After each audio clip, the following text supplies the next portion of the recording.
balikan ang Galatians chapter 5. Hopefully, by the time makatapos tayo, ma-memorize natin itong itong dalawang talata. Tayo po'y tumayo. Let us all stand and reading from the book of Galatians in chapter number 5 and verses 22 saka 23. And then, babasa rin tayo sa ibang lugar. Okay, pero ito po ang sabi, verse 22, "But the fruit of the Spirit is love, joy, peace, long-suffering, gentleness, goodness, faith, temperance, meekness, temperance. Against such there is no law." Okay? Buksan po natin sa Romans chapter 4. Gusto kong basahin ang ilang talata. At verse number 16, Romans chapter 4, verse number 16. Gagamitin din po natin itong talatang ito at iba pa mamaya. Pero gusto ko lang basahin isang talata, verse 16.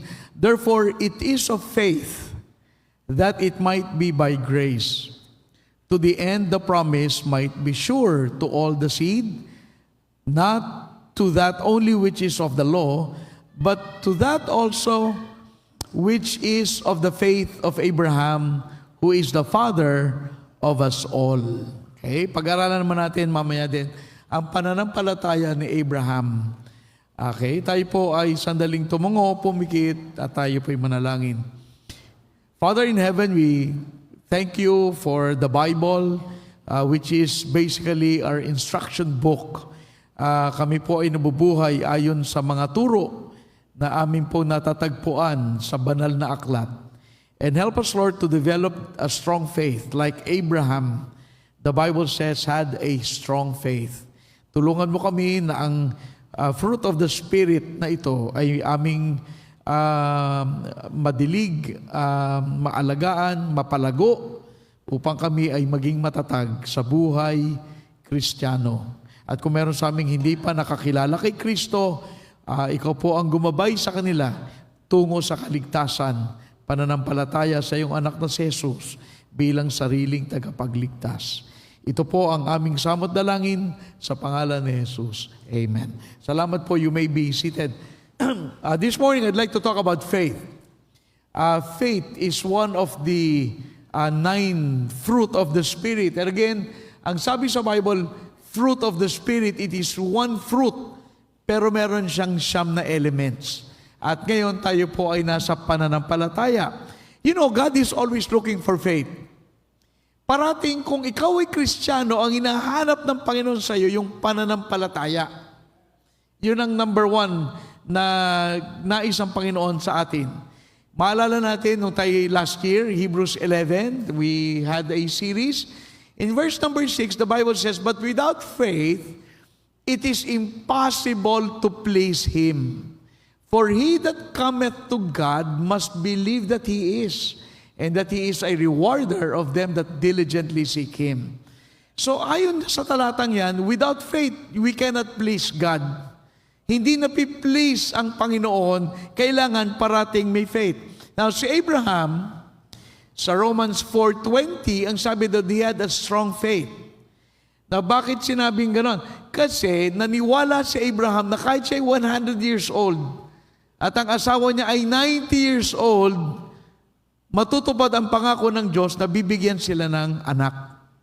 I mean, kailan ba tayo nakakinig ng 90-year-old mother na nagsilang ng sanggol? Wala namang ganun eh.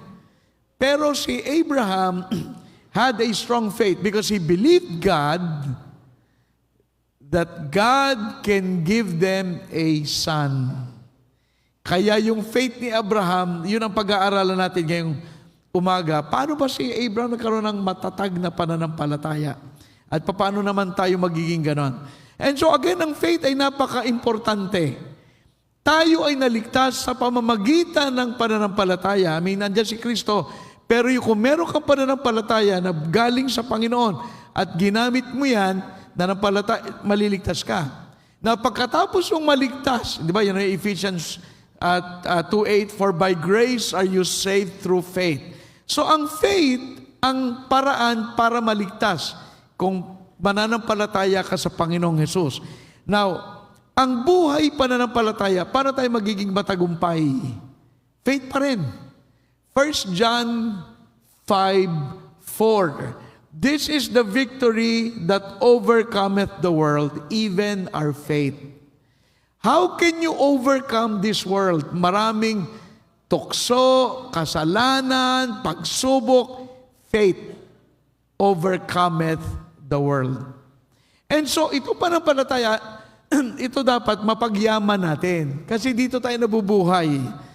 Romans 1:17, the just shall live by faith. So, itong pananampalataya, kailangan ito ay pagbutihin natin at pasaganahin natin sa ating buhay.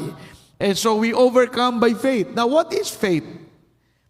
Faith is taking God at His word. Basically, ang pananampalataya, yung sinabi ng Diyos, tinatanggap mo na totoo, tunay. Taking God at sabi ng Panginoon, Abraham, bibigyan kita ng anak. Ay, matanda na si Abraham. Uugod-ugod na. Yes, yes Lord, I believe you. Yun ang faith. Okay? Ang faith ay naniniwala sa sinabi ng Diyos. Hindi ito ang pananampalataya, hindi ito positive thinking. Hindi, kaya ko to. Nanay, ako'y magko-compete sa spelling, kaya ko maging number 1. Hindi yun faith. Ang faith ay patungo sa sinabi ng Diyos.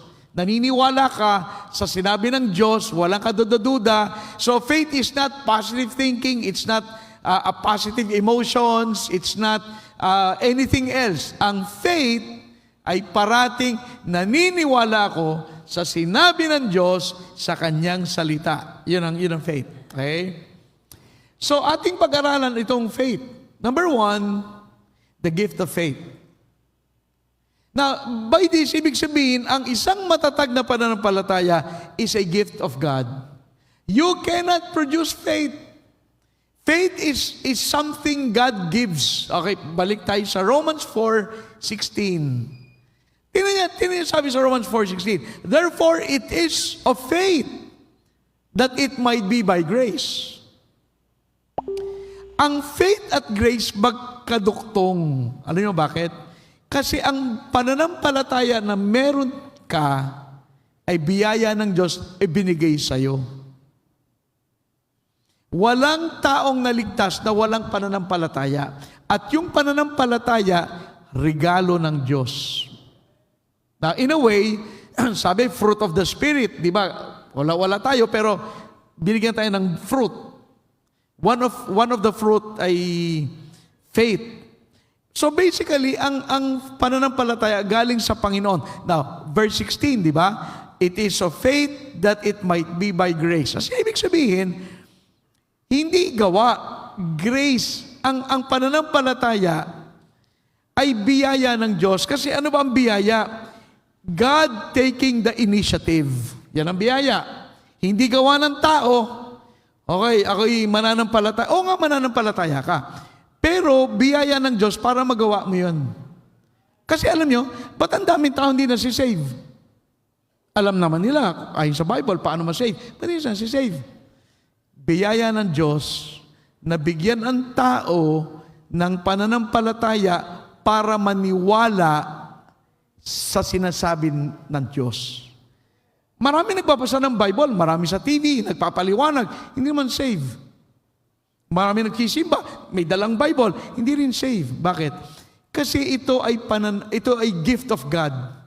Yung faith ibibigay sa iyo eh. Ano ba ang biyaya? Unmerited favor from God. Ito ay pabor na binigay ng Diyos sa atin na makasalanan. Ang makasalanan ba? Karapat-dapat bigyan ng tulong at hindi. Ang dapat sa kagaya nating makasalanan, parusahan. Pero hindi yun ang ginawa ng Diyos eh. Kaya nga biyaya. Hindi tayo deserve doon sa kaligtasan, pero binigyan tayo. Binigyan tayo ng Diyos ang pananampalataya kasi alam ng Diyos, hindi mo maiintindihan. Paano ka maliligtas? Hindi mo yan maiintindihan. Kailangan mo yung pananampalataya na galing sa Diyos. And God can give you the gift of faith. And so, itong pananampalataya ay galing sa Panginoon. Ito ay biyaya ng Diyos. Hindi tayo pwede mag-generate ng faith. Okay, ako'y mananampalataya. On your own, you cannot do it. Because we are totally depraved by nature.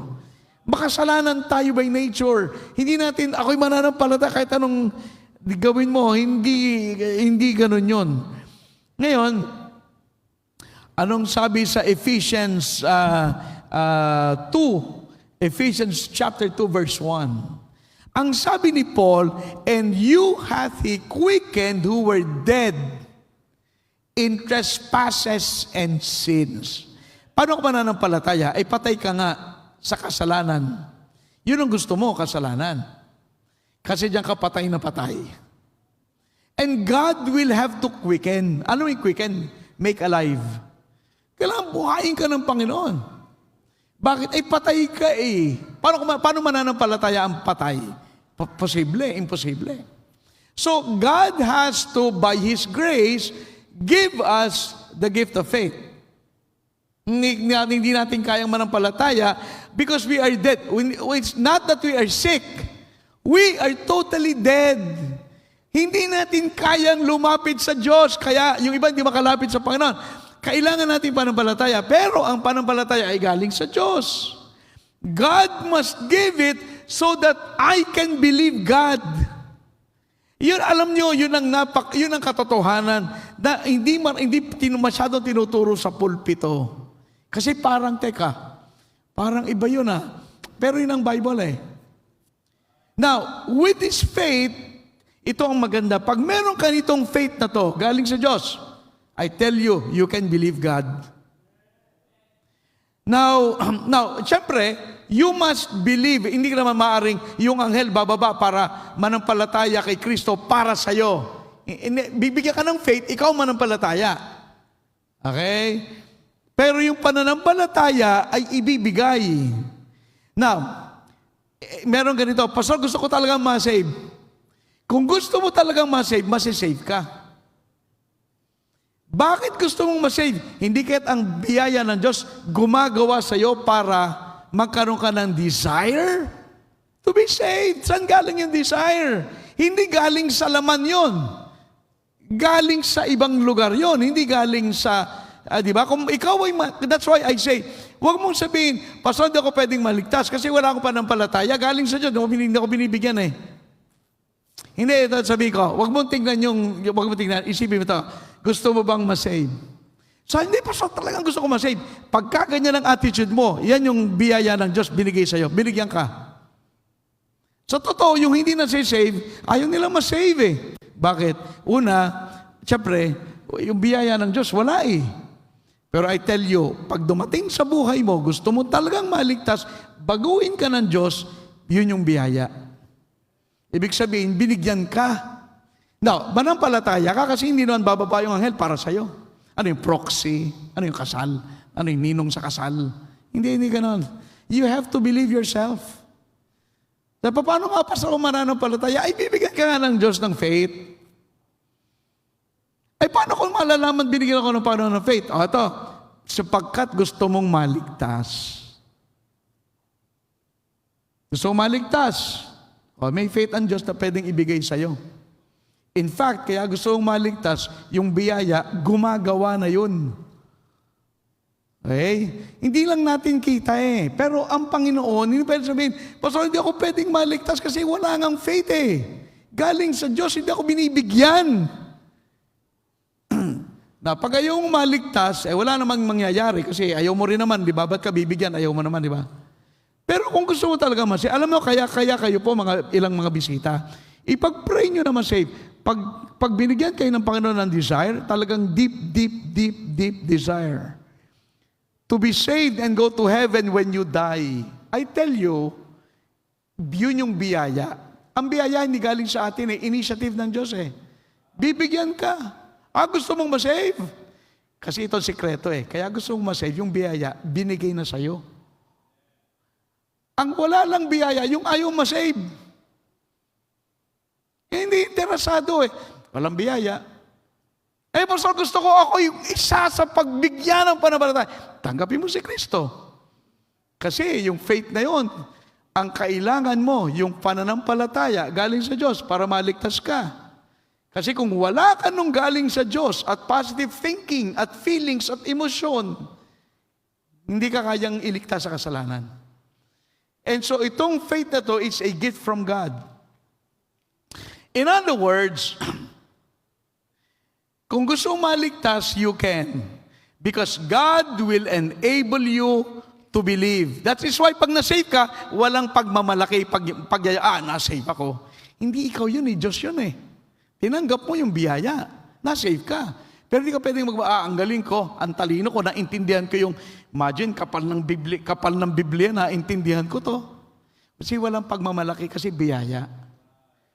At yung sinasabi dyan kay Abraham, si Abraham na ligtas, hindi gawa. Alam niyo kung gawa? Hindi siya pwedeng magkaroon ng anak. 100 years old At 190.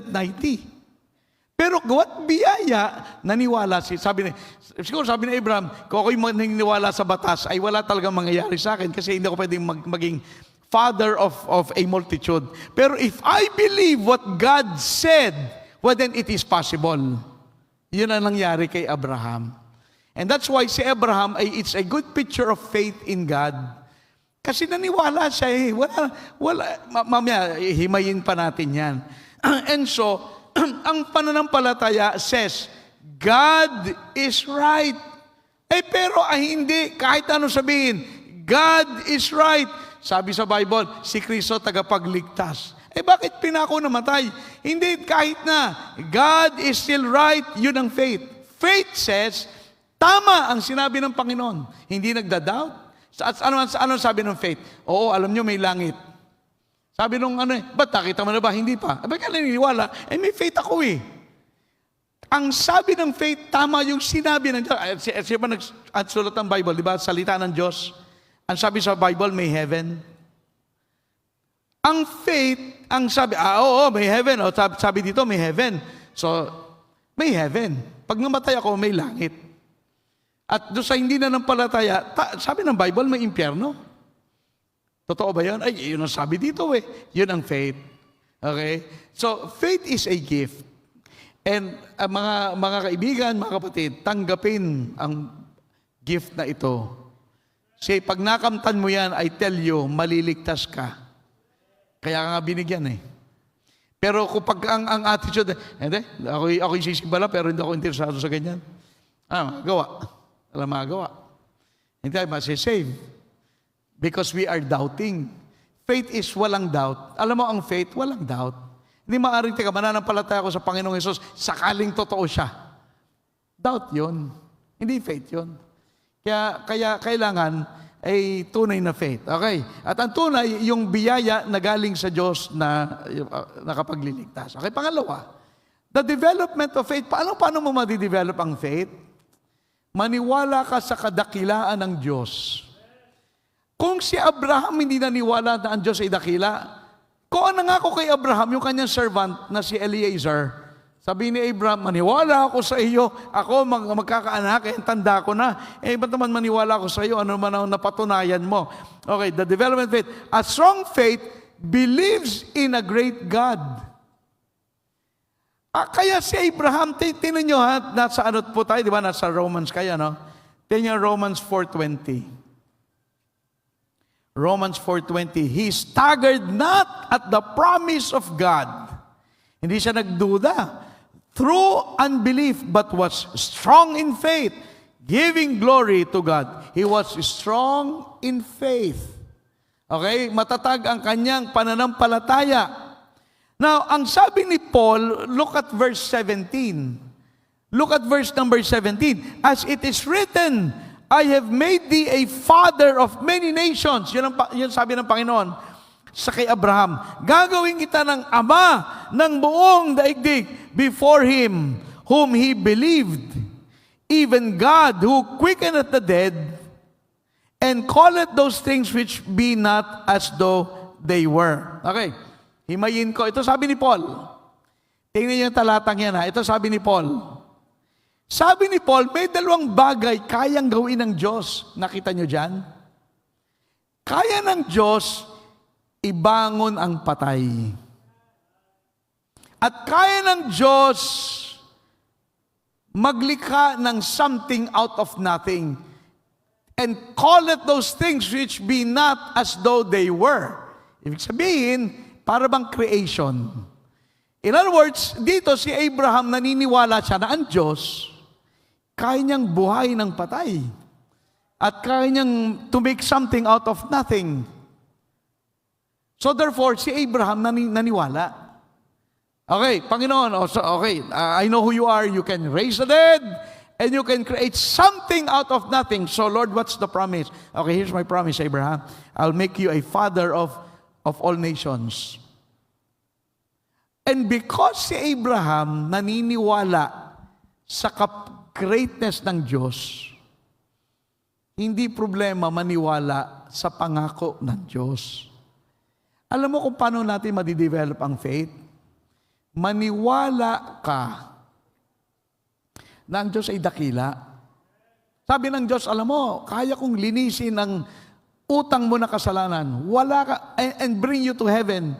I mean, kasi ano yan pananampalataya Importante kay Abraham na maniwala kung sino ang Diyos para matanggap niya yung pangako. Kasi, alimbawa, ako nangako. Sabi ko, Brad Ado, ikaw nagkakamera, bigyan kita ng 1 bilyon. Ay, hindi ka maniniwala kasi wala mo akong ganun O, di ba, Ado? Wala akong pera Ikaw pa kasi marami kang sideline. Pero di ba? Hindi, wala akong 1 bilyon. Di ba? So si Abraham kanino nakatingin? Doon sa nangangako na Diyos. Gusto mo ma-develop ang faith nyo? Tumingin ka sa Diyos. Sa kanyang kadakilaan, sa kanyang mga ginawa, ang daming ginawa ng Diyos. Alam nyo, isang himala, pinag-usapan namin kanina ni Ate Sally, si Elia, ang tagal na yung ospital sa India, di ba? Dinala nila si Elia para paggamot, tanggalan ng liver, paltan ng liver. Alam mo, sa dami ng bata sa India, ang pinakamagandang operasyon ay kay Elia. Ang tagal na ng ospital. Ang dami ng dinalang bata. Bakit yung pinagpe-pray nating bata, ang pinaka-number 1, pinakamagandang resulta ng operasyon? Bakit ganun? You know, kaya ko isipin, kung ikaw lang ay titingin sa kadakilaan at kapangyarihan ng Diyos, hindi ka magda-doubt Tama si Abraham, nag-doubt ba? Siguro sabi niya, teka, ako 100 taon na, magkaroon ko ng anak. Ay nagkaroon. Bakit si Abraham paano na-develop yung faith niya? Kasi nakatingin siya sa kadakilaan ng kanyang Diyos na nakilala. At importante na nakatingin siya sa kadakilaan ng Diyos para maniwala siya sa mga pangako na binigay sa kanya ng Diyos na dakila na ito. Kaya kung titingin ka kaya nga, importante magbasa ng Bible. Anong sabi? Faith cometh by hearing, and hearing by the words of God. Kaya tayo nagbabasa ng Bible para ma-develop yung faith. Kasi I tell you, yung faith ang kailangan para magtagumpay araw-araw. And yet, every day, many Christians do not read the Bible. Anong sabi sa 1 John 5:4? How can you overcome this world? Through faith. Kaya yung faith, pag naiintindihan mo kung kaano ka-powerful, ka-loving at kabuti ang Diyos, wala kang problema, paniwalaan ang sinabi niya Iba may langit ba talaga? May langit ba talaga? Hindi mo kasi kilala yung nagsabi.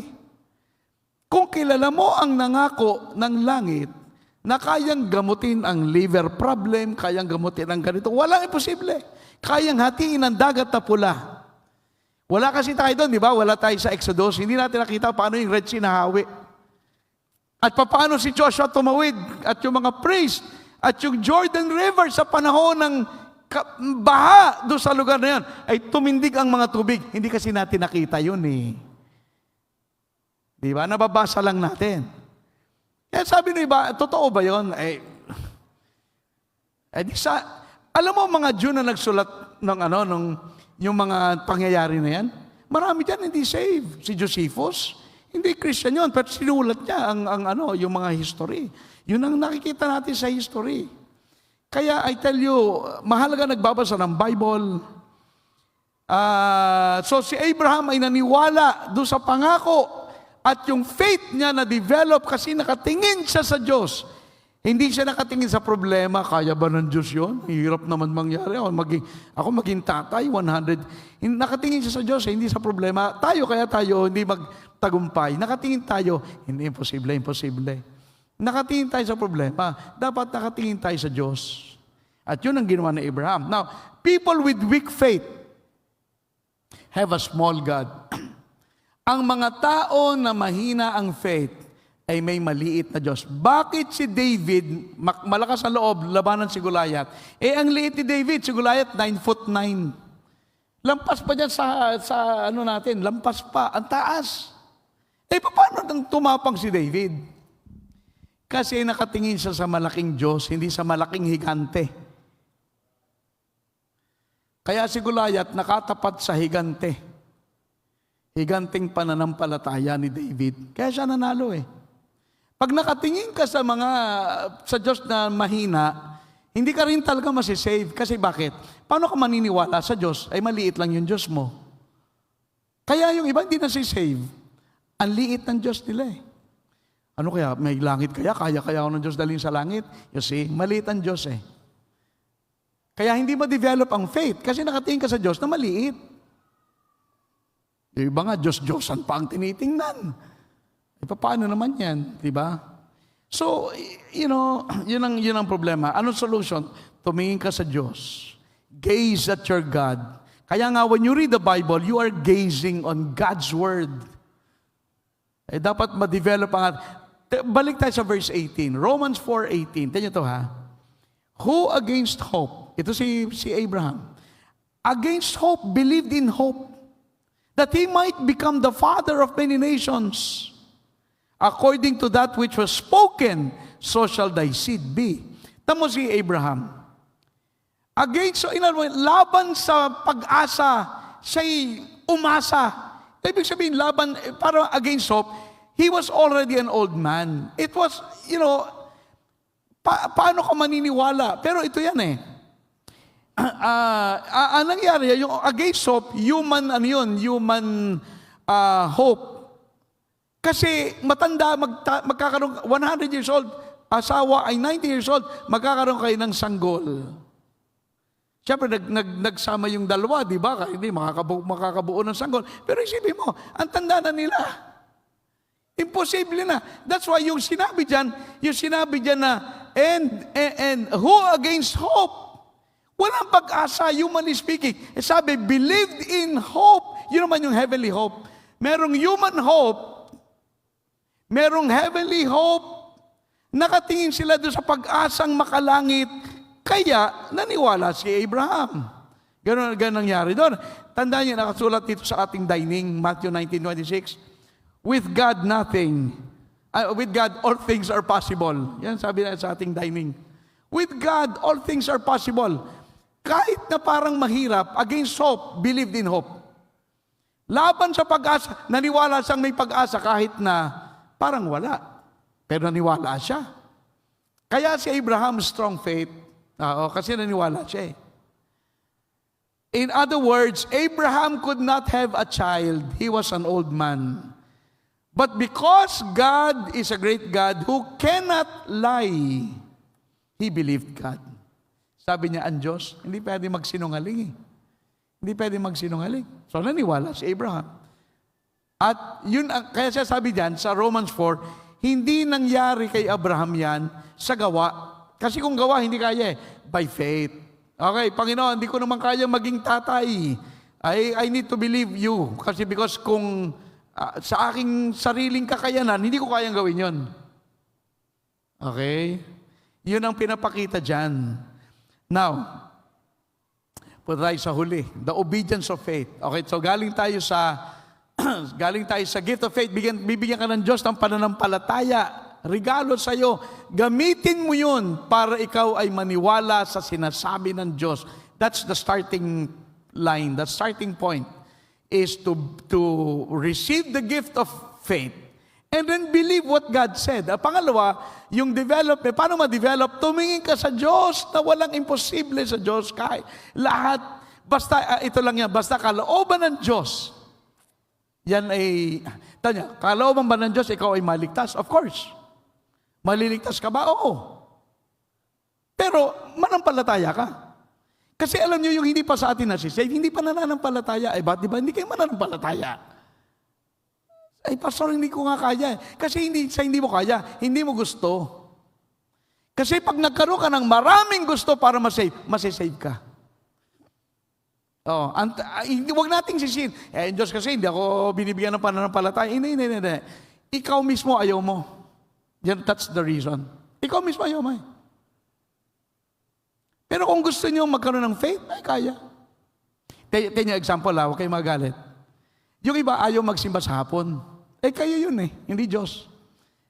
Hindi ako nakabalik sa hapon kasi ayaw ng Diyos. Hindi sa ayaw ng Diyos, ayaw nyo. Ayaw nyo bumalik Pero kung babalik ka, makabalik ka. Kung gusto mo. Iba sa inyo, ayaw sige, bahala kayo. I mean, that's your business. Diba? Meron tayong mamayang interchurch fellowship. Mamayang hapon tayo 2:50. May tao sa taas mamayang hapon. I wish you can be here. Pero, ikaw, kung gusto mo, kaya. Paano? Ibig sabihin, Pastor, kung gusto kong maligtas, pwede? Oo, manampalataya ka. Kung gusto mo talaga, manampalataya ka. Kasi kung nanampalataya ka ng sapat, sapagkat tinulungan ka ng Diyos. Okay, ganun lang sikreto dyan Alam mo ang Bible, pero yan ang sikreto. Okay, let's talk about obedience. Kapag ikaw'y nanampalataya, gagawin mo yung paniniwala mo. Nung ako'y nanampalataya kay Kristo noong 1989, ay tinanggap ko si Kristo, iniwan ko lahat. Paano ko nagawa? Kasi yung faith will make you obey. So, una, faith responds to the Word of God. In other words, faith believes what God said. Okay? Una, yan, di ba? Alam mo, sabi sa Hebrews 11:8, by faith, Abraham obeyed. By faith. Ano ibig sabihin? Ang faith nagpapasunod. Okay, by faith, Abraham, blah, blah, blah, obeyed. Yan ang ginagawa ng faith. Ang faith may pagsunod. Yung hindi nasunod sa sinabi ng Diyos, walang faith yun. Hindi nga sinusunod. Sabi mo may faith ka, hindi ka nga nasunod Romans 4:19, baybayin natin kanina. Verse 18, walang pag-asa. Si Abraham ay naniwala sa pag-asa na mangyayari na siya maging ama. Okay? Pero verse 19, and being not weak in faith, strong siya he considered not his own body now dead when he was 100 years old. Parang katawan niya, parang patay na 100 na siya Neither yet the deadness of Sarah's womb. He staggered not at the promise of God through unbelief, but was strong in faith, giving glory to God, and being fully persuaded that what he had promised, he was able also to perform. Ito natin yan, kahit parang imposible, ginawa ni Abraham yung sinabi ng Diyos at siya'y naniwala. Hindi parang, naniwala dyan. Change the channel. Hindi, mali ang pinapanood na. Hindi ganon si Abraham. Si Abraham ay nakinig sa Diyos. Now, ang pananampalataya is more of a verb than a noun. Alam mo kasi may noun, di ba? May noun, may verb. Ang pananampalataya, ako may pananampalataya, noun yun. Pero pag ako ay may ginagawa, verb yun. Ang pananampalataya, it's more of action kesa, okay, may faith tayo sa Diyos. Noun yun walang action yun Pero ang pananampalataya ay yan ay gawa, may pagsunod. So, in other words, ang faith, naniniwala that God can, God will, and God will do it for you. Kaya ng Diyos, gagawin ng Diyos, at sa'yo mangyayari. Yun ang faith. Now, so si Abraham, puro faith si Abraham, puro faith. Hindi gawa, hindi batas, hindi, kasi kung sa law, the law of ang tawag doon, yung hindi na siya pwede magkaanak kasi yun ang batas ng tayo. May matanda ka na eh. Pero hindi yun ang ano ni Abraham. Si Abraham ay by faith. Pero naaalala natin ang James 2:21. Kaya silipin natin ang James chapter 2. Sabi kasi dito ni James, chapter 2 verse 21, was not Abraham our father justified by works? Akala ko'y by faith. Ba't ito'y by works?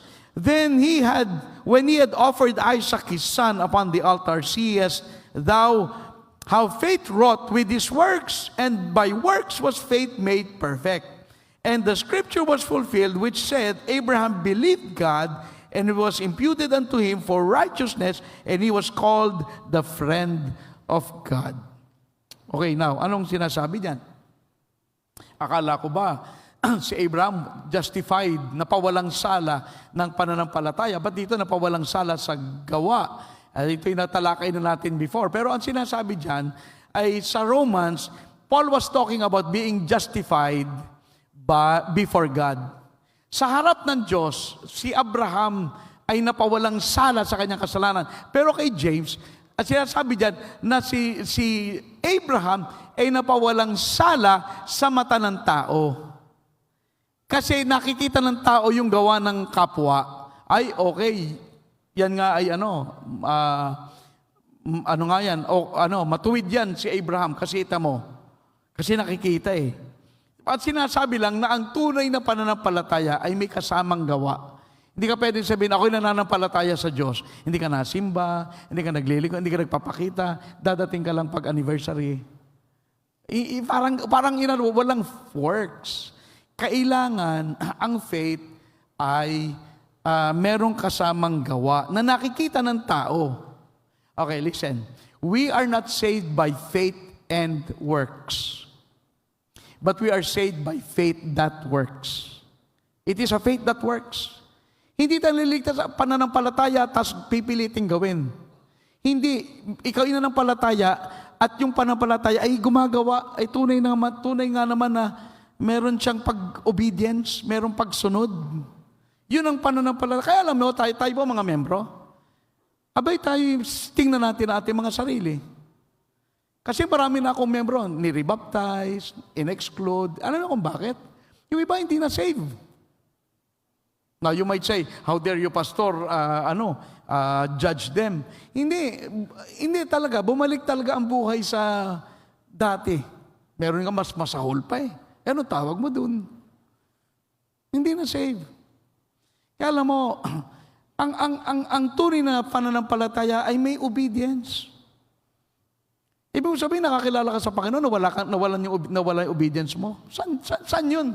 Saan sa Bible yun? Pag na-save ka, nawala obedience. Tinan mo ha, talo tayo ng mga Catholic, no? Ang Catholic, madaling araw nagsisimba. Ba't na-save ka, hindi ka na nagsimba? Alas 10 nga ang simba eh. Alas 4. Kasi kaya ko alam, no, kung nasa edad nyo tayo, yung mga kapitbahay ko, madaling gabi pa, nakabihis na, papuntang church. Ba't talo tayo? Now, don't tell, yung ba may pananampalataya? Kaya alam mo, ang pananampalataya ay may kasamang gawa. Tayo ay napawalang sala sa kasalanan by faith alone. But it is really by faith that is never alone. Kasi yung faith na yon ay may kasamang evidence na tama, nanampalataya kasi tamo, nagbagong buhay. Tamo, ikaw ay mabisyo, na-save ka, tapos lalo kang naging mabisyo, na-save ka ba doon? Hindi ka na-save. Akala mo lang. Diba? Kaya mag-ingat tayong lahat, including myself. Now, real faith can be seen. Ito naman yan, di ba, obedience faith. Ang tunay na pananampalataya ay nakikita. If any man be in Christ, he is a new creature. All things are passed away. Behold, all things are become new. Ang taong naligtas ay talagang iba na ang makikita mo sa buhay niya. Kung nakita niyo ako bago na save, hindi, di ba? Ano nangyari doon? Gano'n na kalimitan. Ba nangyari doon? May pagbabago na dapat nakikita. Pag walang nakikita, di ba? Kapag ang Diyos ay may ginawa sa buhay ng isang tao, ang mga tao sa paligid mapapansin. Kapag hindi napapansin, ay wala. Romans 9:33. Whosoever believeth on Him shall not be ashamed. Kala mo pa kayo na-save, mawawala yung hiya mo. Hindi ka nahiya na, Kristiyano ka ba? Oo naman. Hindi ka naman nagmamalaki. Pero ba't kinanong ka Kristiyano? Hindi ako Kristiyano. Nagsisimba ka? Hindi ako nagsisimba. Hindi. Pag ikaw daw ay nananampalataya, anong sabi niyan? Whosoever believeth on Him shall not be ashamed. So again, going back, ang pananampalataya, faith without works is dead. Kailangan yung pananampalataya mo, napapatunayan mo ng evidence. So, again, faith is acting on what we know to be true. Sabi, yan ang sabi sa Bible, totoo yan. Yun ang faith. Merong, tama yan. Kaya, if you have Paul's faith and James' work, yan. In other words, pag may faith ka na ayon sa tinuro ni Paul, meron kang works na ayon sa tinuro ni James. Hindi siya siya ay complementary. And lastly, basahin natin verse 23 at magwawakas na tayo dito sa ating pag-aaral. Romans 4, binasa na natin itong verse 23. Sabi dito, now it was not written for his sake alone. Hindi lang itong ating mga talata binabasa para kay Abraham that it was imputed on him, but for us also to whom it shall be imputed if we believe on Him that raised up Jesus our Lord from the dead, who was delivered for our offenses and was raised again for our justification. So in other words, itong mga talatang ito, hindi lang para kay Abraham, para tayo rin ay matuto. Kaya binigay sa atin. So, pananampalataya. Ang pananampalataya glorifies God. Verse 20, but was strong in faith, giving glory to God. Verse 20. So, ang pananampalataya nakaka-glorify sa Panginoon. Alam nyo, what is the greatest glory you can give God? It's not a lot of money. It's not being a missionary going to Africa. It's not. It is simply believing what God said. If you want to glorify God, believe what God said. Yan sabi niyan giving glory to God because nagkaroon siya ng faith. Kaya isip, ano kaya ang pwedeng glory na may bigay ko sa Diyos? Ibibigay ko ang aking buhay to be burned for the gospel. Hindi. You just simply believe what God said. At yan ay sapat mag-glorify ang Panginoon. Okay?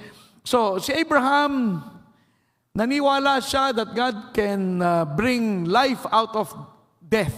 Naniwala siya dyan. And so, totoo yan. God can also, if you believe, God can also save you. And if you believe Christ can save you, well then, you have to put your faith and trust in Him. Si Kristo ay ganun din. Si Kristo namatay, nabuhay na maguli. At kung mananampalataya ka kay Kristo na nabuhay na maguli, at siya'y namatay para tubusin tayo sa kasalanan, at siya'y nabuhay na maguli, well then you can be saved. Huwag mong problemahin yung faith. Yung faith madali. Basta ang mahalaga, manampalataya ka, tanggapin mo si Kristo, at ikaw ay maliligtas. Okay?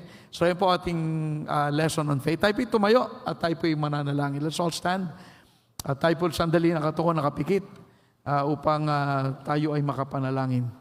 Ngayon pong umaga, kung ang ilan sa atin ay wala pa kay Kristo, ang kailangan lang po talaga ay pananampalataya. At huwag nating sabihin na hindi tayo pwedeng maligtas, Pastor, kasi wala akong pananampalataya. Kaibigan, kung ikaw ay lalapit kay Kristo, tatanggapin mo siya bilang sariling tagapagligtas, o bagamat hindi mo pa siya nakita, hindi mo pa siya physical na nakausap, kung ikaw ay maniniwala na si Kristo ay namatay sa krus sa Kalbaryo, pinarusahan para sa iyong mga kasalanan, ikaw ay maliligtas. And so, faith is what you need to be saved. For by grace are you saved through faith. And mga bisita, kung kayo po ay wala pa kay Kristo, ang kailangan ay manampalataya. Kagaya ni Abraham, imposible na siya ay magkaroon ng anak at his age of 100. Pero siya ay naniwala na ang Diyos ay makapangyarihan kahit ang patay buhayin, kahit maglikha buhat sa wala. Si Abraham ay nanampalataya. And you must also believe, if you will be saved, you have to have faith to believe what Jesus said about Himself. He is the Savior. He is the door, the bread of life. He is the